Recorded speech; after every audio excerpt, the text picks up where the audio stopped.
हरे कृष्णा। सभी का स्वागत है। भगवत गीता का सुंदर पाठ चल रहा है। भगवान स्वयं ये ज्ञान हमें दे रहे हैं। अध्याय नंबर 18 जिसका शीर्षक है संन्यास की सिद्धि। तो अभी तक भगवान ने 17 अध्यायों में जो हमें बताया है उस सब का निष्कर्ष इस 18वें अध्याय में भगवान हमें बता रहे हैं। इस अध्याय में बेसिकली संन्यास के बारे में भगवान बताते हैं। संन्यास किसे कहते हैं, त्याग किसे कहते हैं। तो जो कल एपिसोड हुआ था उसमें भगवान ने हमें तामसी त्याग, राजसी त्याग, सात्विक त्याग इसके बारे में बताया।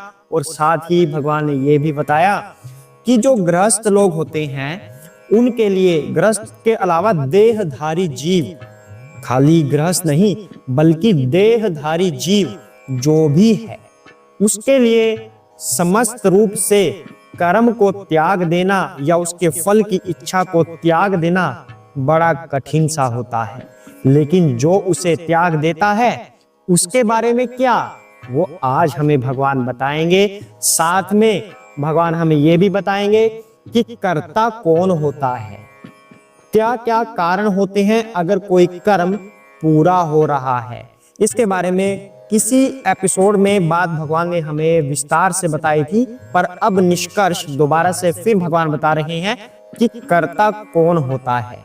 तो ये पाठ आज का शुरू करने से पहले हम भगवान की आराधना कर लेते हैं, गुरु महाराज की वंदना कर लेते हैं ताकि उनका आशीर्वाद हमें प्राप्त हो, वह भी हमारे इस पाठ में उपस्थित हो सके और हमें आशीर्वाद दे सके।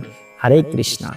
ओम अज्ञानतिमिरान्धस्य ज्ञानाञ्जनशलाकया चक्षुरुन्मीलितं येन तस्मै श्री गुरुवे नमः। श्री कृष्ण चैतन्य प्रभु नित्यानंद श्री अद्वैत गदाधर श्रीवासादि गौर भक्त वृंदा। हरे कृष्णा कृष्ण कृष्ण हरे हरे, हरे राम राम राम हरे हरे। हरे कृष्णा। आइए अब पाठ को आगे बढ़ाते हैं और जो बात भगवान हमें बताने वाले हैं कि जो व्यक्ति कर्म को पूर्ण रूप से त्याग सकता है उसके लिए आगे क्या ऑप्शन है। अनिष्टमिष्टमिश्रं च त्रिविधं कर्मणः फलं भवति अत्यागिनां प्रेत्या न तु सन्यासिनां क्वचित्। हरे कृष्णा। जो त्यागी नहीं है उसके लिए इच्छित, इष्ट, अनिच्छित, अनिष्ट तथा मिश्रित ये 3 प्रकार के कर्म फल मृत्यु के बाद मिलते हैं। लेकिन जो सन्यासी हैं उन्हें ऐसे फल का सुख दुख नहीं भोगना पड़ता। हरे कृष्णा।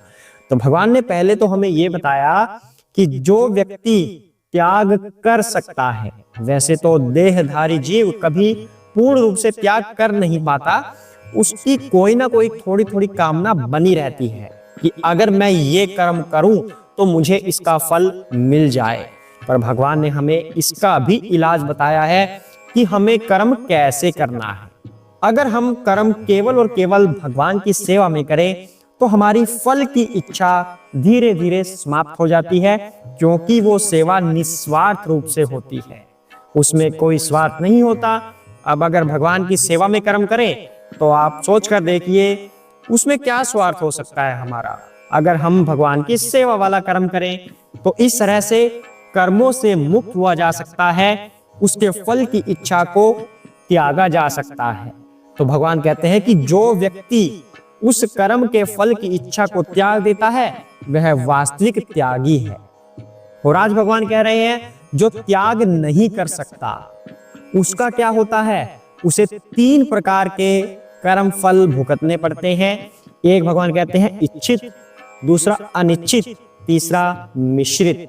वो कब भुगतने पड़ते हैं, इस जीवन के बाद। लेकिन साथ में कहते हैं जो सन्यासी है उन्हें इनके सुख दुख का फल नहीं भोगना पड़ता। अब क्यों नहीं भोगना पड़ता, जरा इस पर विचार करते हैं। जो व्यक्ति अपना हर कर्म केवल और केवल भगवान की सेवा में करेगा, इसका मतलब क्या है, उसको कई तरीके से फायदा हो जाता है। एक तो ये कि उसके फल की इच्छा समाप्त, क्योंकि उसने कोई ऐसा भौतिक कर्म ही नहीं किया कि उसका फल उसे मिले। वो तो भगवान की सेवा में कर्म कर रहा है, तो भगवान की सेवा करने के बाद उसे किस फल की इच्छा रहेगी। दूसरी बात, ऐसा करने से वह कर्म बंधनों से मुक्त हो जाता है, क्योंकि उसने कोई ऐसा कर्म किया ही नहीं जिसके ऊपर भौतिक दृष्टि पड़ी हुई हो।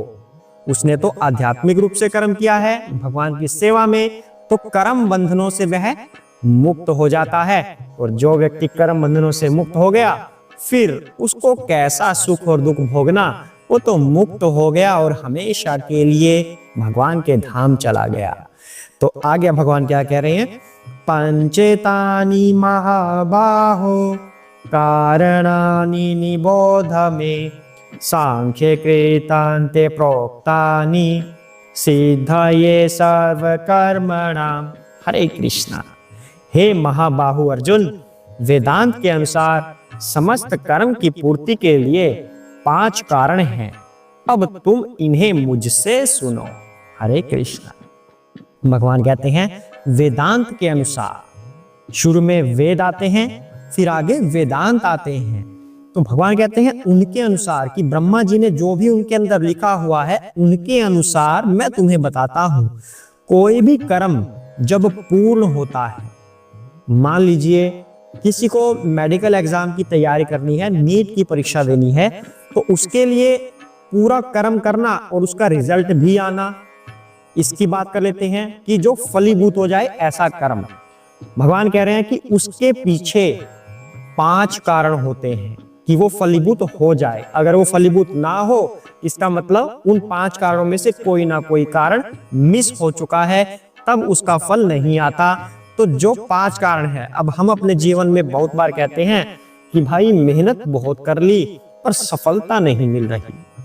सफलता क्यों नहीं मिल रही? इसका कारण भगवान अब इस अध्याय के इस श्लोक में बता रहे हैं। इसको नोट कर लीजिए। भगवान ने पहले भी बताया है बड़े विस्तार में, आज फिर से बता रहे हैं। पहले विस्तार में बताया था, आज संक्षिप्त में बताएंगे, क्योंकि ये अध्याय पूरी भगवत गीता का निष्कर्ष है। अब जो कहते हैं हमें सफलता नहीं मिलती, कि इतनी मेहनत कर ली, दिन रात पढ़ाई की, 14 घंटे 15 घंटे 16 घंटे मैंने 20-20 घंटे मैंने पढ़ाई को दिया है, पर मेरा रिजल्ट फिर भी नहीं आता, आखिर ऐसा क्यों? तो भगवान कहते हैं उसके पीछे 5 कारण होते हैं। अगर आपको सफलता मिलती है या नहीं मिलती, अगले श्लोक में भगवान बताएंगे कि वो कौन से कारण हैं। अगले श्लोक पर चलते हैं। अधिष्ठानम तथा कर्ता कारणम चापेथक विधम विविधा च पृथक् चेष्टा दैवम चैवत्र पंचमम। हरे कृष्णा। कर्म का स्थान, शरीर, कर्ता, विभिन्न इंद्रियां, अनेक प्रकार की चेष्टाएं तथा परमात्मा, ये 5 कर्म के कारण हैं। हरे कृष्णा। 5 कारण भगवान बता रहे हैं। पहला कारण भगवान ने क्या बताया? कर्म का स्थान, मतलब हमारा शरीर, जिससे मेहनत हमें करनी है। उसके बाद भगवान कहते हैं कर्ता। अब कर्ता कौन है? कर्ता तो 3 प्रकार के होते हैं। स्वयं जीव, जो हम हैं, मतलब हमारी जीवात्मा। वैसे तो वास्तव में जीवात्मा कोई कार्य नहीं करती, वो शरीर से करवाती है, तो हम इसको यहाँ पर जीव बोल रहे हैं। जीव पहला कर्ता। दूसरा, सृष्टि के नियम, जो ये प्रकृति है, वो सृष्टि के नियमानुसार जो कर्म हमने किया हुआ है, उस कर्म के अनुसार हमारे लिए फैसिलिटी प्रोवाइड करती है, हमारे लिए ऐसा माहौल बनाएगी कि हम ऐसा कर्म कर सकें, ताकि हमें वो फल मिल जाए जो हमारी किस्मत में लिखा था।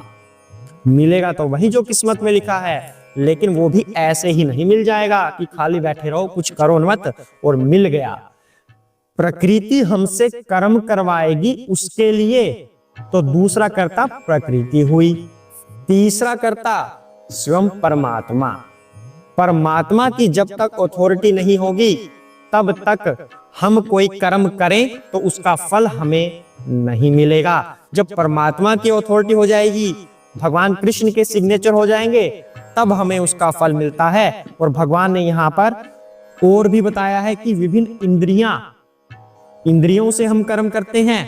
हाथ रूपी इंद्री, मन रूपी इंद्री, आंख रूपी इंद्री, कान रूपी इंद्री, जीवा, त्वचा, ये सब हमारी इंद्रियां हैं, ज्ञानेंद्रियां प्लस कर्म इंद्रियां, ये 10 होती हैं टोटल मिला के। अनेक प्रकार की चेष्टाएं, मतलब हमारी इच्छा भी होनी चाहिए। अगर हमारी इच्छा होगी तो हम प्रयास करेंगे, तभी तो कर्म होगा। और पांचवा भगवान बता रहे हैं परमात्मा, ये 5 कर्म के कारण है।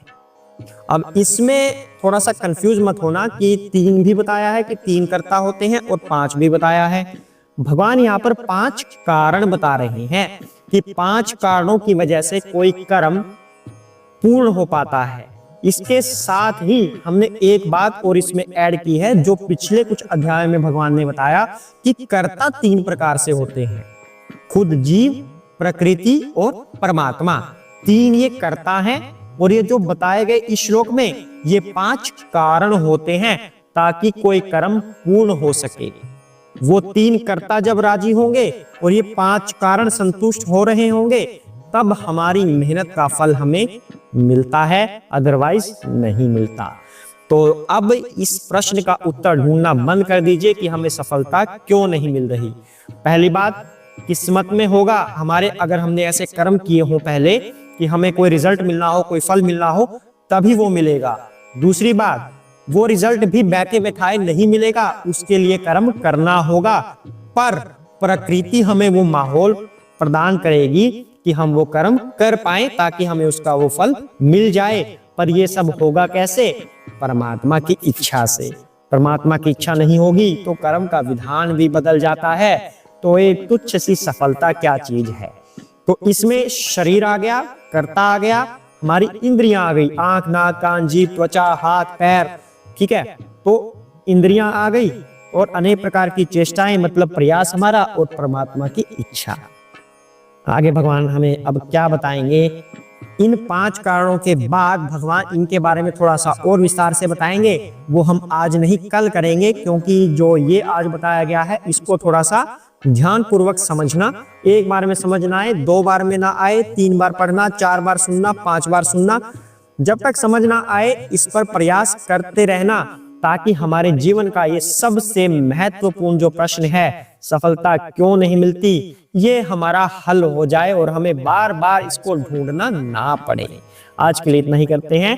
प्रार्थना करते हैं भगवान से कि जो भी श्रोतागण हैं, जो भी भक्तजन हैं, सभी के ऊपर श्री कृष्ण अपनी कृपा बरसाएं और अपना आशीर्वाद प्रदान करें। हरे कृष्णा।